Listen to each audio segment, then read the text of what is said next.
Hello বন্ধুরা, নমস্কার। কেমন আছো সবাই? আশা করি তোমরা খুব ভালো আছো। আজ একটা নতুন ধরনের রেসিপি তোমাদের সাথে শেয়ার করলাম। পুরো ভিডিওটা দেখো, তোমাদের নিশ্চয়ই খুব ভালো লাগবে।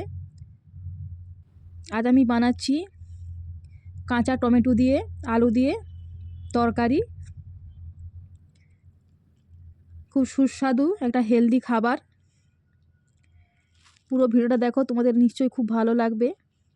তোমরা তো অনেক রকমই টমেটো রান্না খেয়েছো, চচ্চড়ি খেয়েছো, সবজি দিয়ে চচ্চড়ি খেয়েছো। এটা আমি এমনি শুধু কাঁচা টমেটো দিয়ে আলু দিয়ে রান্না করেছি। দারুণ খেতে লাগে, আমার তো বেশ ভালোই লাগে। আমি কাঁচা টমেটো উঠলেই আমি এনে এইরকমইভাবে আমি খাই। তোমাদের কার কার কাঁচা টমেটো তরকারি ভালো লাগে অবশ্যই কমেন্ট বক্সে কমেন্টে জানাবে। আমার মতন কার কার ভালো লাগে। প্রথমে দেখো 4-5টার মতন কাঁচা টমেটো আমি কেটে নেব পাতলা পাতলা করে। খুব ভালো করে সব টমেটোগুলো আমি পরিষ্কার করে কেটে নেব। নেওয়ার পর এখানে আমি 1-2টো আলু দিয়েছি ছোটো ছোটো সাইজের। এই সাইজে 2টো নতুন আলু দিয়েছি। সেই নতুন আলুটাকেও আমি পাতলা পাতলা করে লম্বা লম্বি করে কেটে নেব।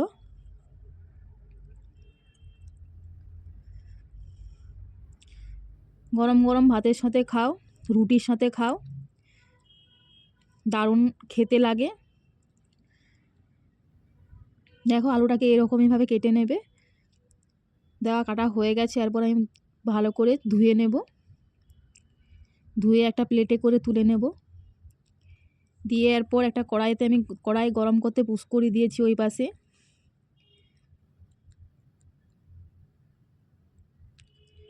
কড়াইটা গরম হয়ে গেলে কড়াইয়ের মধ্যে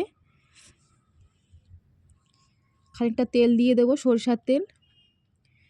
দেওয়ার পরে এখানে আমি ফোড়ন হিসাবে দেবো 5 ফোড়ন, শুকনো লঙ্কা, তেজপাতা। ভালো করে একটু কুচিয়ে কুচিয়ে নিয়েছি শুকনো লঙ্কাটা আর তেজপাতাটা ওরকম আমি কেটে নেব। দিয়ে ভালো করে ভাজা হয়ে এলে ওর মধ্যে আমি ওই কাঁচা টমেটো আর আলু কেটে রাখা দিয়ে আমি ভালো করে কষতে থাকবো। ভালো করে কষে এলে এবারে ওর মধ্যে অ্যাড করব স্বাদ মতন নুন আর পরিমাণ মতন হলুদ গুঁড়ো দিয়ে ভালো করে একটু কষিয়ে নেব। দিয়ে ঢাকা দিয়ে দেব।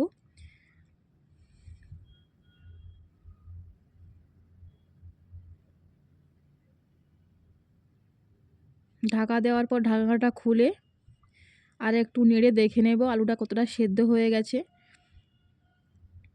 যদি আর না আলু সেদ্ধ হয় তাহলে আরেকবার ঢাকা দিয়ে দেবে। দেখো মোটামুটি আলু সেদ্ধ হয়ে গেছে। এরপর একটা বাটিতে অল্প একটু জল নিয়ে তাতে সর্ষে গুঁড়ো বা সর্ষে বাটাও দিতে পারো। সর্ষে বাটাটা গুলিয়ে রেখে দিয়েছিলাম। এবারে দেখো আলুটাও সেদ্ধ হয়ে গেছে, টমেটোও সেদ্ধ হয়ে গেছে, খুব ভালোভাবে কষানো হয়ে গেছে। এরপর আমি ওই সর্ষে বাটাটা দিয়ে দেবো। সর্ষে বাটাটা দিয়ে একটুক্ষণ নেড়ে চেড়ে খানিকটা জল লাগবে অল্প পরিমাণ, সেই অল্প পরিমাণ একটু জল দিয়ে দেবো। আর ওর সাথে দিয়ে দেবো কষতে কষতে একটু জিরের গুঁড়ো দিয়ে জলটা দিয়ে আমি ঢাকা দিয়ে দেবো।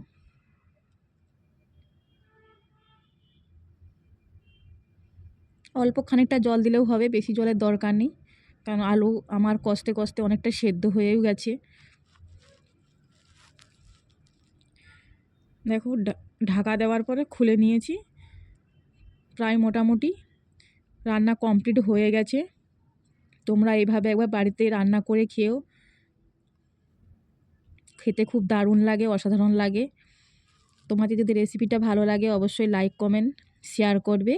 আর তোমরা যারা নতুনরা দেখছো তারা অবশ্যই চ্যানেলটাকে আমার সাবস্ক্রাইবার করে দেবে, যাতে নতুন নতুন রেসিপি আমি আরও তোমাদের সাথে শেয়ার করতে পারি।